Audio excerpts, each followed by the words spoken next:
Hi there, and welcome to your next learning module. We're going to go over the design and implementation of your first reserve capital account. Now, this module is going to be very quick, and we're going to actually take you through step by step the different aspects of actually building the policy. And the first thing that it starts with is actually creating the account, creating the entity that you're going to use to utilize the reserve capital strategy to finance some of the things in your lifestyle, which by default gives you a full and vibrant retirement.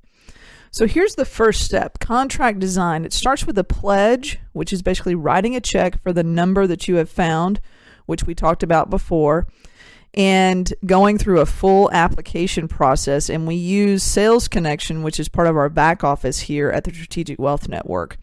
One of our member advocates or your member advocates or myself will take you through Sales Connection, and that will automatically complete your application process.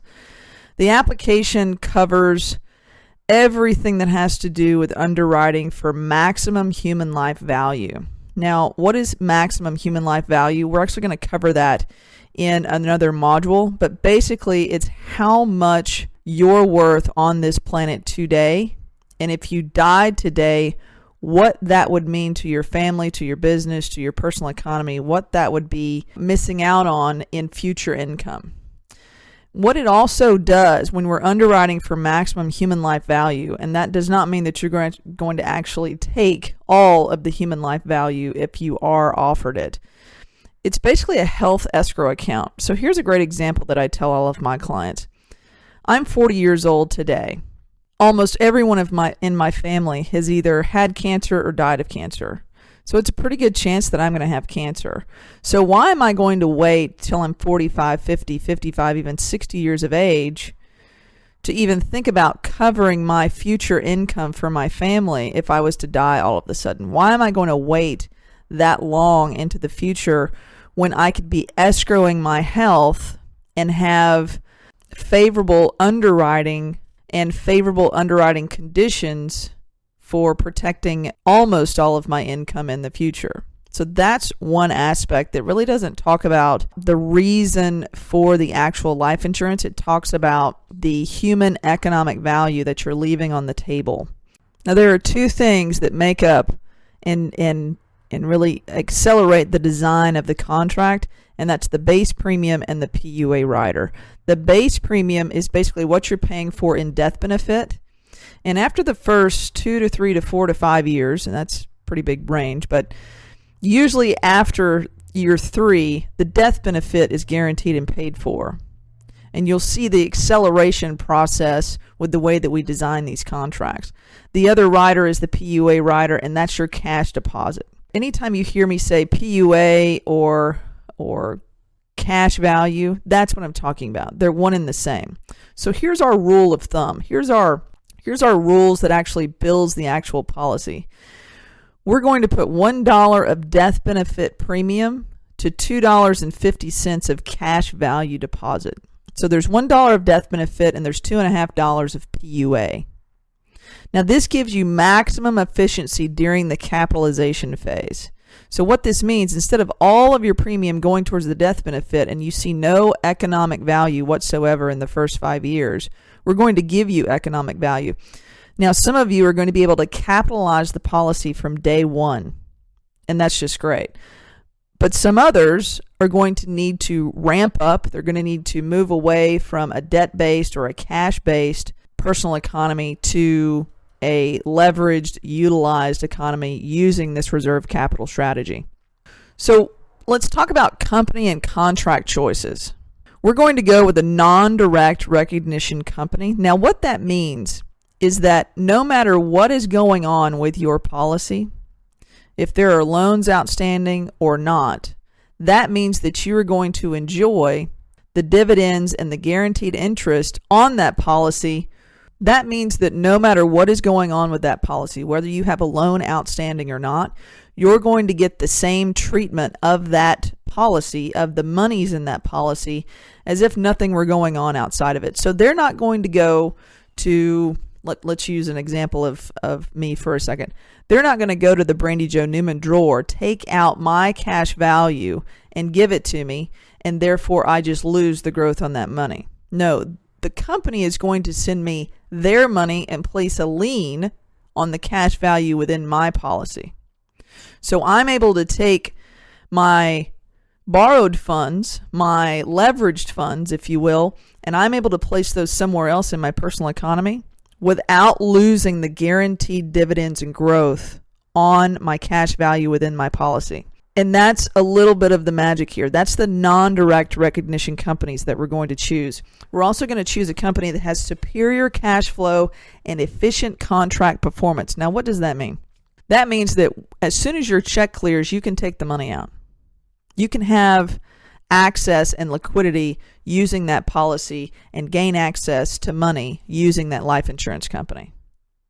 There are some companies out there that do not allow you to use the money for up to a year, and you have to make special arrangements. You have to basically have a third party being involved. There are other circumstances where they really don't have that good of a dividend rate, and they really don't have that great of an efficient performance within that contract. The other thing we're going to look at with a company is a conservative mutual company. There's two types of life insurance companies in this world. There's a stock-owned life insurance company and a mutual-owned life insurance company. A stock-owned life insurance company, they are beholden to their stockholders. And if you have heard me talk about Wall Street in the past, you'll know that companies beholden to stockholders really aren't in it for me unless I'm a stockholder. But with a mutual-owned life insurance company, that means that the policy owners own the company. That means that the company is beholden to its owners, not its stockholders, its owners. And that's what makes up a mutually owned life insurance company, is the policy owners.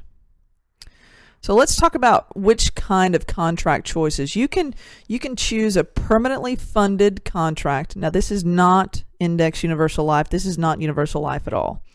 Or a fully funded contract with premium offset. So let's talk about the permanently funded contracts. Those are contracts that are funded until they endow or until the policy owner passes away. Now, a fully funded contract with premium offset means that the policy is going to start running on its own at some point in the future. That could be next year, it could be 10 years, it could be 20 years, it could be 40 years. The way that we design these policies is that if you say at 60 years of age, Brandy Joe, I don't want to pay one single solitary penny more into this contract from outside of my personal economy, I want it to run on its own. So there are several contracts that we design and implement for those types of desires with our member clients. And the reason is because at some point in the future, you would like to have passive income. Now, for some people, they categorize that passive income point as retirement. And that could be the same for you. But at some point in the future, these policies have the ability to run on their own, continue to guarantee the death benefit, continue to guarantee the dividend, and continue to guarantee the liquidity and the cash value growth within the contract. Okay, so let's get into actually completing your application. These are the areas that the application covers. All demographic information. Where are you from? Where are you born? Where do you work? Full medical history. And I mean full medical history. If you've ever had cancer, if anyone in your family has had cancer, heart disease, diabetes, all of these things. Major surgeries in the past 10 years. Dangerous activities. Dangerous activities include scuba diving, piloting, race car driving, motorcycles, your driver's license history, your driving record, if you've had any DWIs, if you've had any excessive speeding tickets. Multiple tickets within 1 year is not that great of a history. Also, your family history. We're going to talk in depth about beneficiaries and how these are supposed to be appropriately set up for your desires. And also, there's the HIPAA forms and also the Patriot Act forms. The HIPAA forms means that we're actually going to collect all of your medical history and your medical records from all of your doctors, and they're going to be sent to the underwriter's office at the company. The Patriot Act forms are for clarifying where the money comes to, or where the money comes from and where it's going to. And it also protects money laundering activities outside of the U.S. So here's the capitalization phase. So we've created the policy. We have looked at several different illustrations. We have found your number. You were going through underwriting, and now we're going to fund this policy. So how do we fund the policy? Are we going to do it annually, monthly, quarterly, what? Annually, obviously, is more efficient because from day one, the death benefit is guaranteed no matter if you pay a monthly, quarterly, or annually premium. There's a cost to guarantee that death benefit, obviously. So here's the sources of some of the funding. I'm going to help you try and find your number if you haven't found your number already. Existing liquidity. Now, existing liquidity can be from liquidating a brokerage account, like some of our clients have done, or it can be just hoarding cash and you don't know what to do with the cash. Also, a reorganization of assets can sometimes open up some cash flow, and restructuring of income for tax purposes. You'll be talking with Doug Richardson about this in more detail. And obviously your current cash flow. So when we're talking about the sources of the funding, it's always about liquidity and capitalization to begin with. So once we've capitalized the policy, whether that's from day 1 or day 452, I'm going to make you use this money. Whether it's for buying a car, going on vacation, buying a nice item for your home, improving your home, whatever it is, paying for your daughter's wedding, whatever it is, we're going to use it or we're going to lose it. And I can show you the differences between a policy that was never used for anything and a policy that was used constantly for a personal economy. And the difference is dramatic. So we're going to take your first loan, no matter what it is, and we're going to deploy that capital. And most of the time, it's just like what I said. It's major purchases like cars, weddings, vacation, home improvement, an equipment loan for your business. Now, this is where sometimes your CPA needs to be involved. We can involve Doug Richardson if we need to make sure that the interest being paid on this particular loan is tax deductible for you personally or maybe for the business. And obviously what we're going to talk about deploying this capital into later on is productive assets, involving your cash flow in other productive assets that pay you an income. So cash flowing the entity. We're going to take current cash flow, and whether it's going to be car payments, tax payments, or vacation savings. It doesn't really matter what it is. I have a client right now, and actually they're going to be brought up here in one of our case studies, that they pay their car payments, their tax payments, their homeowner's insurance, all of their insurance out of their policies, also all of their vacations. So what does this really do? What it does is it capitalizes more and more on top of itself within the policy just by using their current cash flow. Or cash flowing the policy can also mean buy the deal.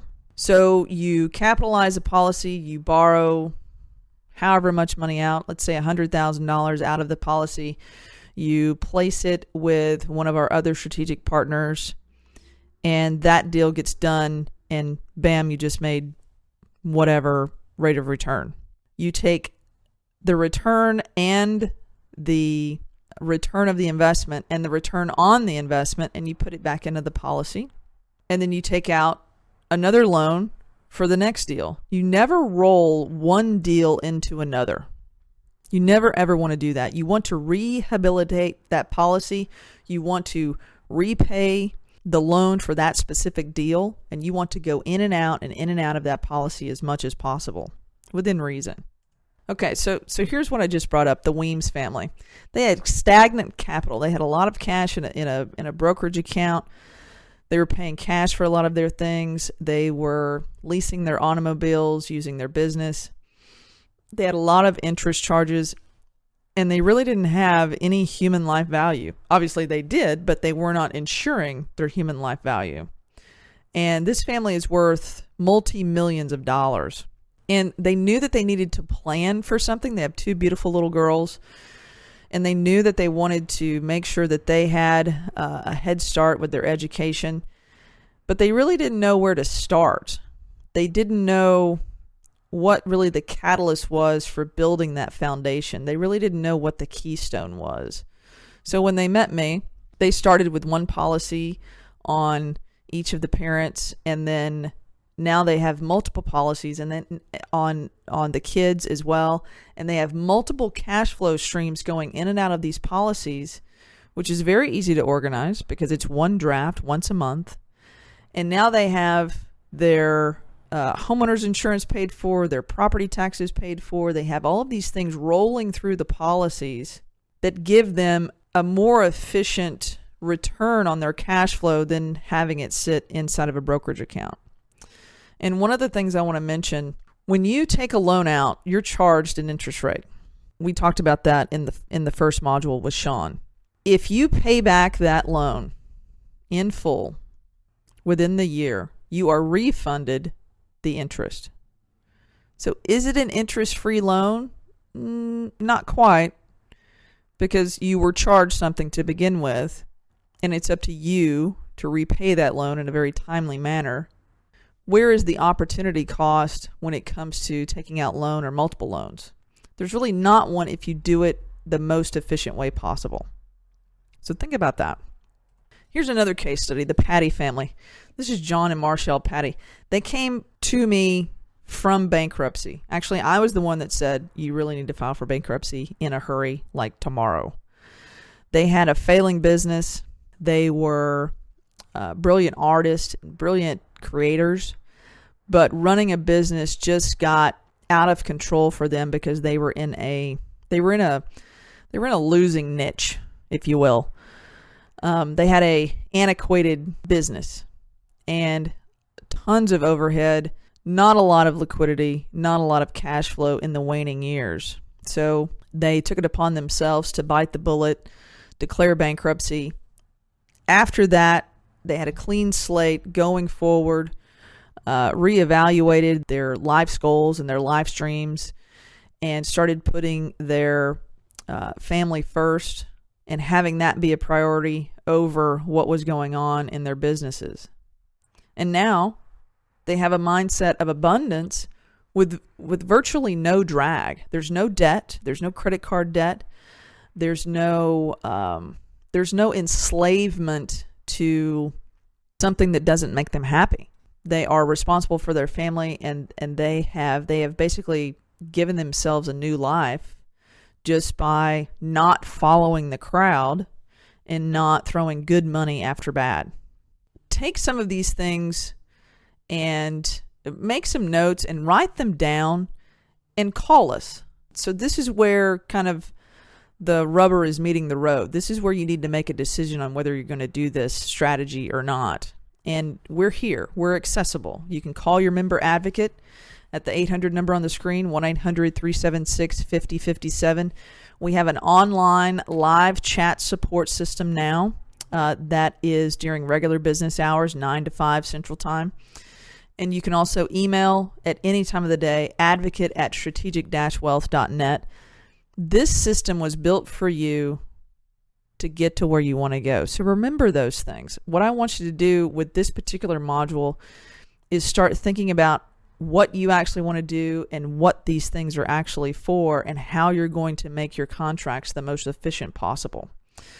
Again, my name is Brandy Jo Newman, and I want to thank you so much for being a member, and God bless.